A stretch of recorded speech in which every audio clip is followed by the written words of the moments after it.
Let's see. Those guys poison, right? I frankly don't pay attention to what Persia does what. Hmm. All I know is one sends you back, and that's the worst one. I don't think that one can appear in the Pit of Unending Trials, though. That would be the gray one that was in the last episode. Yeah, that was the gray one. But those stupid gray, in case you were wondering why I was swearing and throwing a fit over them, it's not so much what that enemy does, but the first time I got hit by him, those enemies set an innate, like, fear of them in me while I was playing Super Paper Mario. That was totally unjust and unjustified and had no reason to exist, but it ruined half of my experience going through Super Paper Mario. Like, here I am going to, say, World 3-4, for example, which I'm not going to say why 3-4 is awesome, but, you know, it's an awesome level. And instead of enjoying the level, I'm like, oh god, don't get hit by a back cursor. Oh god, don't get hit by a back cursor. Instead of enjoying the level for what it is, and I have the key. Hooray. Nice. So, basically, that enemy, through the paranoia it set in me, ruined half of my Super Paper Mario experience, which is why I hate him so much. Well, I think Nintendo loves things like that, like those hands that take you back to the beginning of the level in Zelda games and stuff like that. Like, those things suck. Oh god, those are annoying. No, screw those hands. Hand They masters? die immediately. Yeah. Like, it's no More fun masters? having to replay the whole thing because you got hit by one enemy. Like, it's like, ugh. I don't remember what they're called either, but I know they're... Yeah. It's either Floor Masters or something like that. Wall yeah, Master. Floor Masters. Yeah, they sound familiar. Something like that. There we go, there's a level Oh, up. God. And our attack went up by 1, so enemies will die faster now. Though, because we're playing as Bowser, our attack actually goes up by 2 because it, That's awesome. Bowser's attack power is always double Mario and Peach's attack power. That's nice. So his attack power actually went up by 2. And we got another item, and I'm full on items again. Hooray. So we'll just use another item next room. I don't think I've shown off the Ice Storm. Why don't we go ahead and use that? Let's do it. Oh yeah, this is a pretty terrible room. Ice Storm. You have 2 of them, too.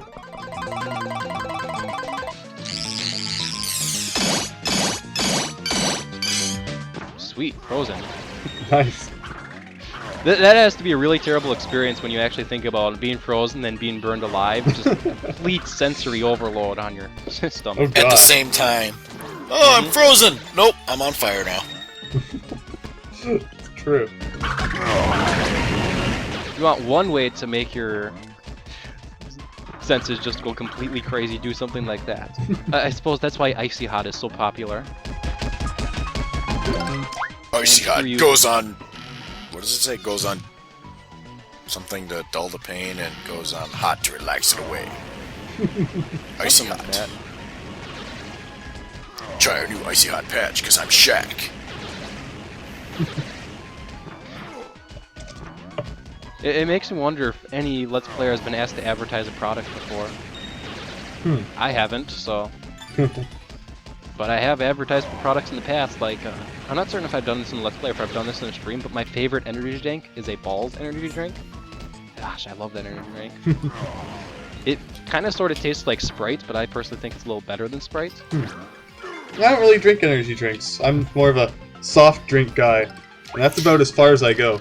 I don't use. Probably for the better, drink. actually. I'm with you on that, Higgsby. I really don't do soft drinks either, but no energy drinks whatsoever. I mean, I might have a Surge, but that's about it. Yeah, I'll admit, most of the time I drink energy drinks in the morning to wake up. Like most people drink coffee in the morning. I drink energy drinks in the morning. Oh god, it's more Ninja Guy. Tea. No. I'm more of a tea guy. I do a nice iced tea or a nice warm tea in the morning. I don't know why. I just do. I guess I'm old-fashioned. Call me old-fashioned. Not a lot of people like tea, which is understandable, but I guess, I don't know, there's a lot of good teas out there that are good for you, so... Admittedly, I like tea, but I buy tea that makes you sleepy, not tea that makes you wake up. Because I like drinking tea to help myself fall asleep.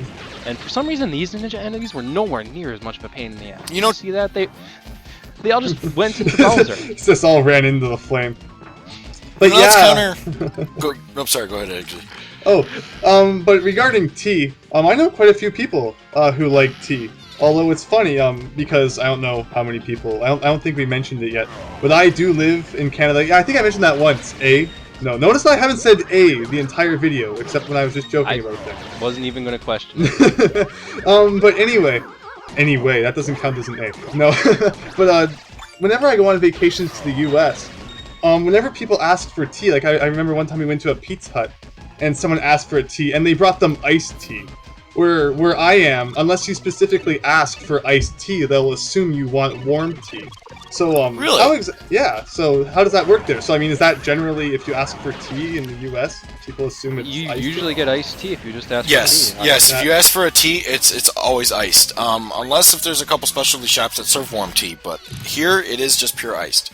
Huh, that's crazy. 'Cause, yeah, then so the person asked for tea and they got iced tea. It's like what? Yeah, So a little different. I don't know what you mean, Miles, because you're actually counterproductive. You drink tea to go to sleep. You realize tea has caffeine in it, right? Some teas do. The tea, for example, I buy is blueberry. Oh, yes. Okay, I'm aware of the brand. Yeah, I typically buy teas that are more for, soothing and relaxing than for... Yes. Oh gosh, this guy does a lot of damage.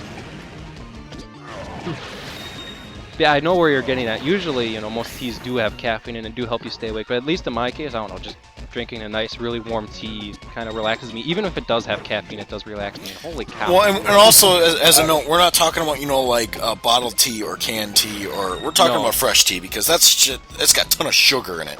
I mean, if you ever pick up, like, a Lipton, look on the back of a Lipton and see how much sugar's in it. It's pretty much the same amount of sugar. Probably the first ingredient. Well, it's probably the same amount of sugar, if more, than a can of Mountain Dew. And a Mountain Dew's got a crap ton of sugar in it. And no, fresh tea, I never sweeten it, so... No, I never sweeten my tea either. No, not at all. Floor 70, 30 more to go. nice. So far, so good. It's not been too bad, has it? No. Been kind of... Just a few enemies have been giving me trouble, but that's it. And I currently have a full supply of items. Why don't I try using one? Well, Yoshi, you're unlike a comment complaining about me using a stopwatch recklessly, and I'm like, well, look at this. There's Wow, so Yoshi. many of them. Let's get rid of Random those. stopwatch action! I'm gonna have to use one next time I encounter fast-moving enemies, because I'm just full of items now. I don't even know what to get rid of. There we go. Yeah, here we have a whole bunch of clefs, who are kind of sort of a pain in the butt, because I can't flame them to death. They're resistant to fire. Thankfully, they're not resistant to explosions. That actually is, I think in both Paper Mario and in Paper Mario 1000 Year Door, their weakness. Like, you'd use Bobbery against clefs. Yeah. Bobber vs. Clefs equals win. Indeed. Yeah, So we all know you're... Oh, you're I was gonna say, just to let you know on the inside joke, Higsby, I love Bobbery from 1000 Year Door, and anything to do with bombs or a bomb, it's got to go back to Bobbery. So. Bobbery. I was about to say, in 1000 Year Door, we learned that you really love Bobbery, Evil Pop Dart. Perhaps you wanted to say a little bit more on that subject, or? Well, I was thinking about doing a Bobbery alone run, or at least just having Bobbery as a beginning partner and just doing nothing but using Bobbery. Which, in one of the videos we did, it was I used Bobbery versus the ending boss in 1000 Year Door, and that was fun. But you get Bobbery quite late, don't you? Yeah, unfortunately you do. You get Bobbery quite late, but there is I would hack him into the game. I'd use a Game Shark or Goodbye, whatever. stopwatch. Really? You're gonna get rid of that? But yeah, Yeah, you could goodbye hack 'em into stopwatch. it. No enemies to attack, whatever. But yeah, you could use an action replay code to just give you all the partners in the game right at the beginning. Huh. And then you could go through the entire game. Basically, you'd be similar to my one Paper Mario 1000 Year Door run I did with No Jump, No Hammer, except the only partner he would have out would be Bobbery. Yeah, It'd be run kind of like that. I haven't really done too much with cheats, other than in like the NES, Super NES, and Game Boy era. And it's not so much to like cheat with the game, but I mean it's to do fun things like that. Especially when it comes to Pokemon, like jumping over walls and stuff like that. Those are some of the greatest cheats out there. The original Pokemon, you didn't even really need a cheating device to cheat in it because the games were that breakable. Oh yeah, especially like when it comes to getting whatever Pokemon you want, there were glitches all over the place. I could help you out with that. Oh god, don't even get me started on my childhood about the Masingo and Mew and glitches and no. Missing no. Oh yeah, So good. I remember I had a friend who told me he could give me 99 Master Balls on my game if I gave him my game cartridge, and I guess I decided to trust him, and what do you know, I now have 99 Master Balls. The dupe is nice. And you want to know the funny thing?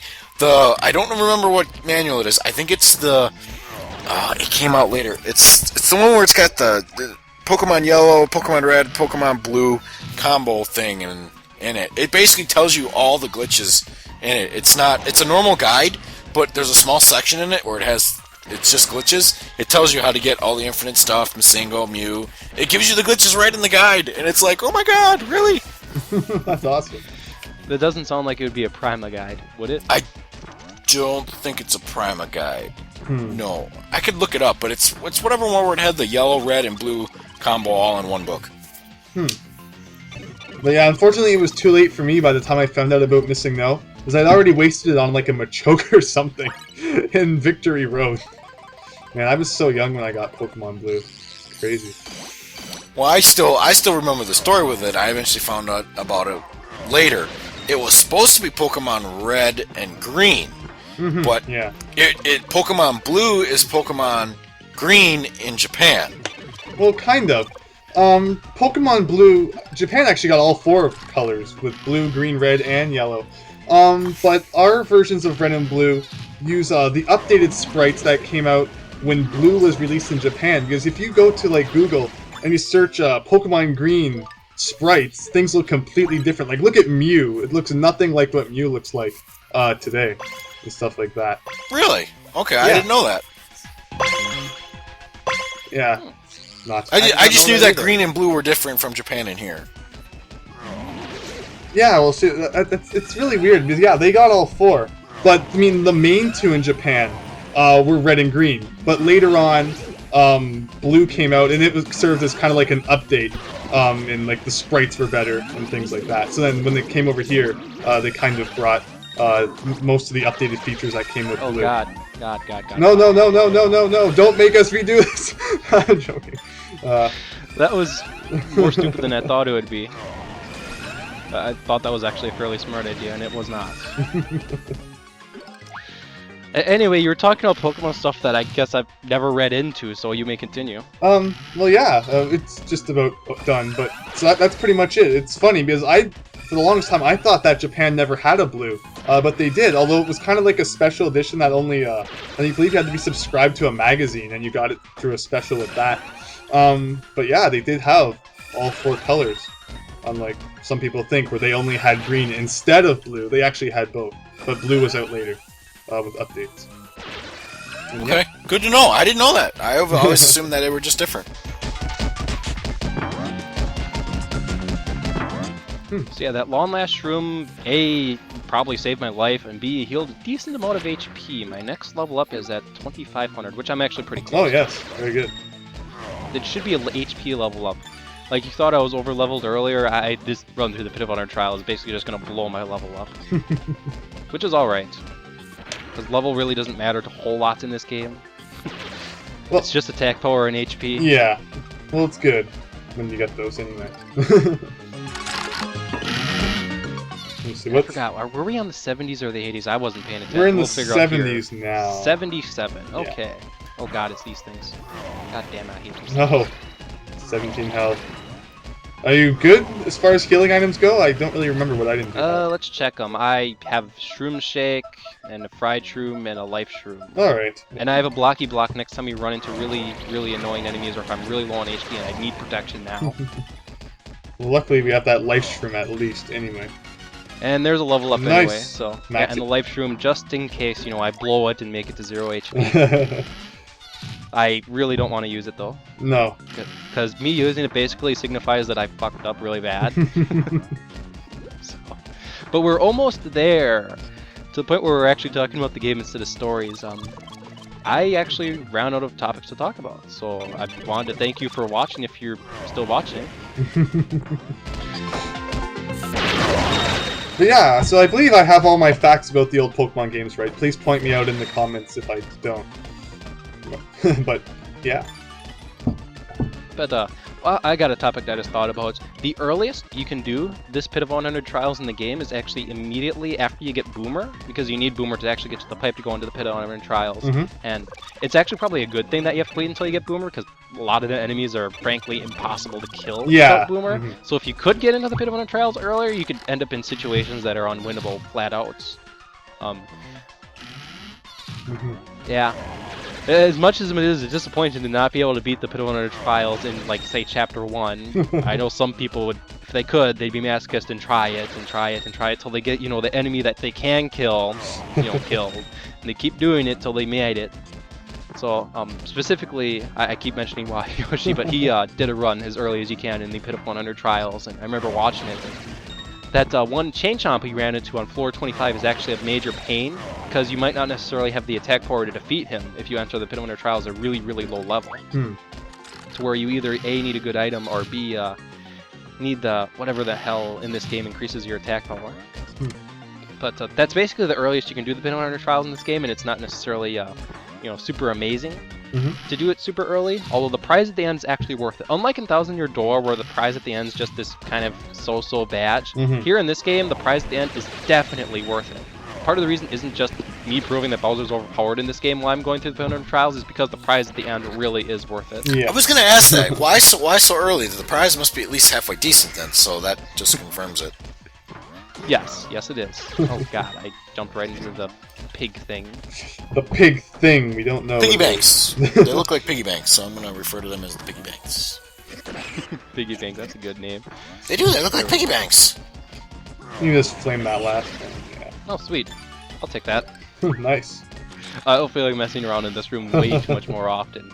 But, in 1000-Year Door, for example, you can beat the Pit of Wonder Trials before you even fight Hooktail if you know what you're doing, but it's like really difficult and convoluted to do.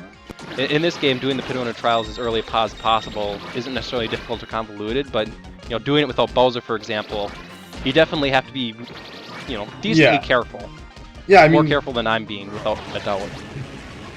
Yeah, if you're... You know, just like how level ups are kind of carrying me along the way, if you do the Pit of Wonder Trials super early before Bowser, the level ups, provided you know you're careful enough, should carry you up through the way.